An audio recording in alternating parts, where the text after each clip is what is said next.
Shalom, shalom bien-aimé. Alors je fais cette petite vidéo où je veux parler un peu de la loi de l'esprit de vie. Que le Seigneur vous bénisse. Si vous avez vos Bibles, ouvrez-la rapidement en Romains chapitre 8, le verset 1, qui dit que, je retrouve la page et je lis, Romains chapitre 8, le verset 1.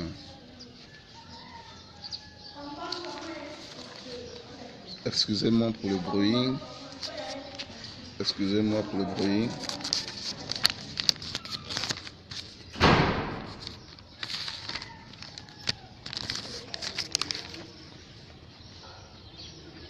Romains chapitre 8, le verset 2.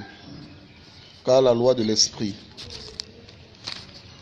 qui nous donne la vie dans l'union avec Jésus-Christ t'a libéré de la loi du péché et de la mort. Voilà.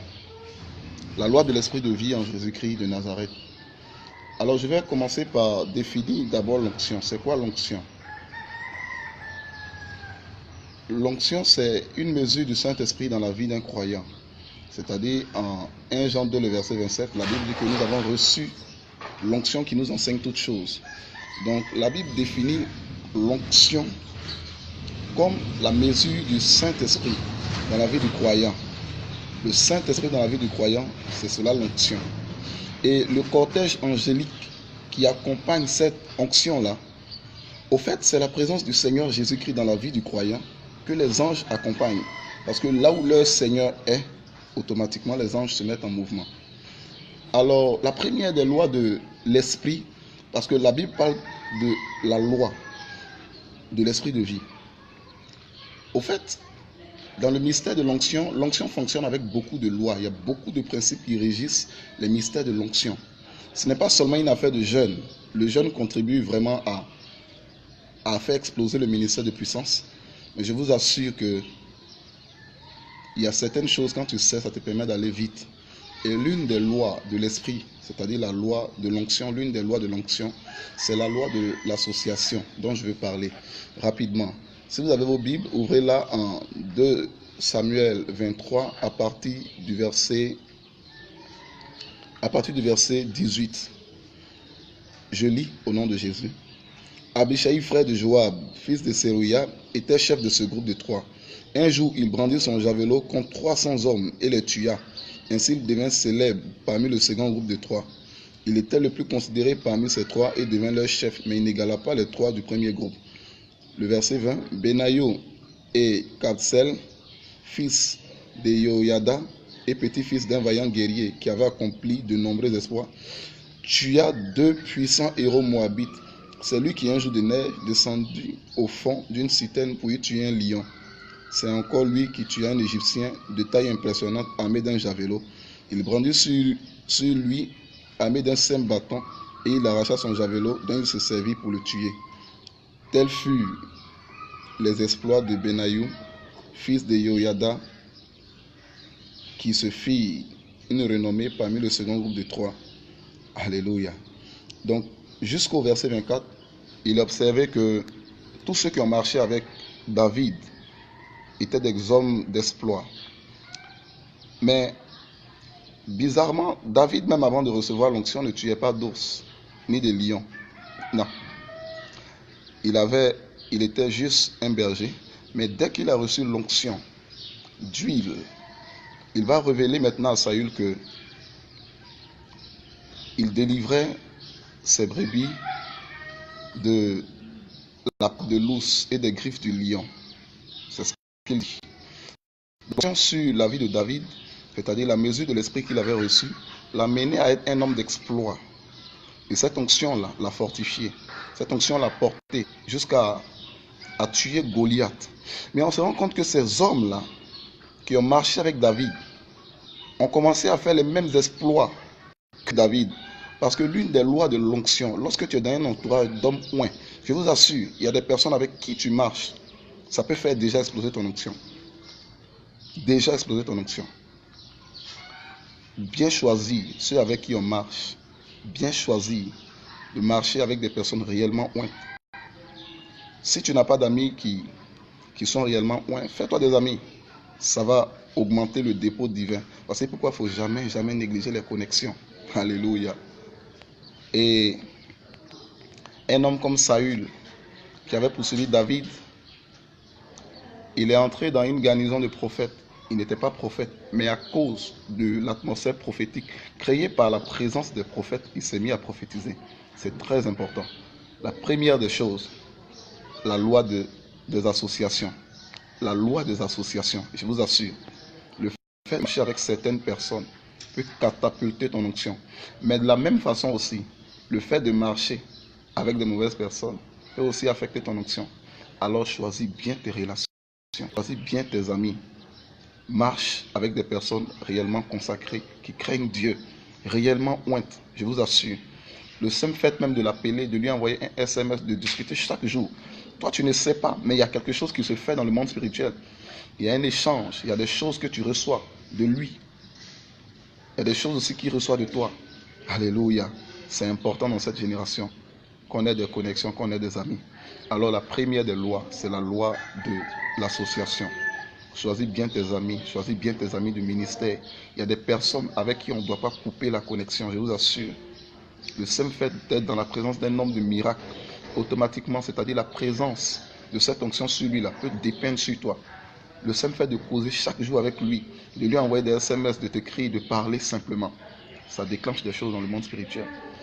Alors le texte de base, c'était 2 Samuel 23, à partir du verset 18 jusqu'au verset 38. Vous pouvez vérifier ça. Des hommes qui n'étaient pas oints, mais le simple fait qu'ils aient marché avec David le oint, automatiquement l'onction sur la vie de David a dépeint sur ces hommes-là. Ils n'avaient pas besoin de prier ni de jeûner. Ils n'ont pas vu la corne d'huile. Mais le fait que David ait été oint et qu'il soit à proximité, qu'il soit à côté de David, finalement, cette onction-là dépeint sur eux. C'est le cas même de Joseph, époux de Marie, la Vierge Marie, celle qui a enfanté le Seigneur Jésus-Christ. C'est ce cas-là. Joseph était un homme intègre, mais qui n'avait pas de vision, qui ne voyait pas les anges. Et Marie était inhabituée aux anges. Marie voyait. L'ange Gabriel lui a apparu. Chose bizarre, elle a dit. Elle réfléchissait sur la salutation. Mais elle n'était pas effrayée de ce que l'ange lui soit apparu. Et Zacharie, le même ange, a apparu à Zacharie. Zacharie était effrayé parce qu'il n'était pas habitué à ce genre de vision. Mais chose bizarre, Joseph, époux de Marie, a commencé à avoir des songes. Les anges ont commencé à lui parler dans les songes. Pourquoi? À cause de son association, à cause du couple dans lequel il était. Il était avec une femme de vision. Automatiquement, cette atmosphère a dépeint sur lui. Je vous assure. Le simple fait de s'associer avec un oint peut faire quelque chose d'extraordinaire dans ton onction personnelle. J'étais hier en train de discuter avec mon grand frère. Il dit sa grande surprise, c'est que la femme de T.L. Osborne pouvait accomplir les mêmes œuvres que son mari. Pourquoi? Elle ne jeûnait pas comme lui, elle ne priait pas comme lui. Non.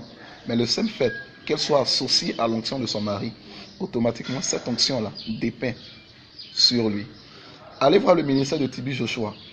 Tibi Joshua, l'homme de Dieu avec les guérisons, les signes, les prodiges. Tous ses fils, en tout cas, la majorité de ses fils exercent en lui. Pourquoi? Ils n'ont pas eu besoin de jeûner, de prier, de faire tous les jeûnes qu'il a fait. Non. Mais le simple fait d'être à proximité, c'est-à-dire d'un endroit où la pluie tombe, automatiquement, tu es mouillé aussi par l'eau. Alléluia. Alléluia. Le simple fait d'être à côté de l'onction, d'un oint, de marcher avec un oint. C'est pourquoi quand tu es un pasteur, appelle-le de temps en temps, salue-le, fais-lui des offrandes, appelle, causer. Sans le savoir, il y a quelque chose qui quitte de sa vie vers ta vie au fur et à mesure. Au fur et à mesure. Je vous assure. Tout n'est pas une question de jeûne et de prière. Je vous assure. Never. Le prophète Joël Francis rendait un témoignage en 2015. Il dit toute une année où il a jeûné moins de 15 jours, moins de 11 jours. Si on devait associer tout le nombre de jours qu'il avait jeûné sur toute une année en 2015, ça ne valait pas 11. Mais il a dit c'est l'année où il a vu le plus de miracles. Pourquoi? Association. En ce moment, il était associé au ministère de Yoba Angel. Vous connaissez Yoba Angel dans sa qualité de prophète, dans la puissance, les signes, les prodiges et les miracles. Et c'est ça qui propulse ton onction. À vous les fils spirituels qui marchez avec les pères, ne négligez jamais les pères avec qui vous marchez. Soyez à côté, regardez, observez.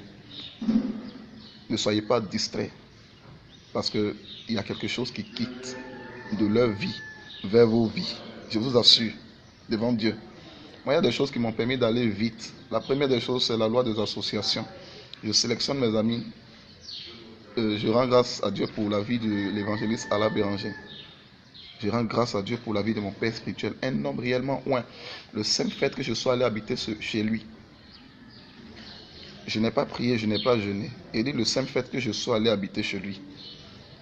Quelque temps après, j'ai commencé à sentir que quelque chose avait changé de mon atmosphère. Et c'est là que j'ai commencé à opérer dans la puissance. Je n'avais pas prié 40 jours, je n'avais pas jeûné, non. Mais j'ai reçu quelque chose, simplement à cause de la proximité. Alléluia. Cherchez des associations qui vont vous propulser. Alléluia. Alléluia. Ce qui est intéressant dans les associations, quand tu vois quelque chose dans la vie d'un certain point, tu peux lui demander comment est-ce qu'il arrive à faire ça. Il va t'expliquer. Alléluia. De toute façon, tu vas jouir de certaines choses. Et que le Seigneur te bénisse ce matin. C'était cette vidéo pour vous motiver. La loi de l'Esprit de vie en Jésus-Christ.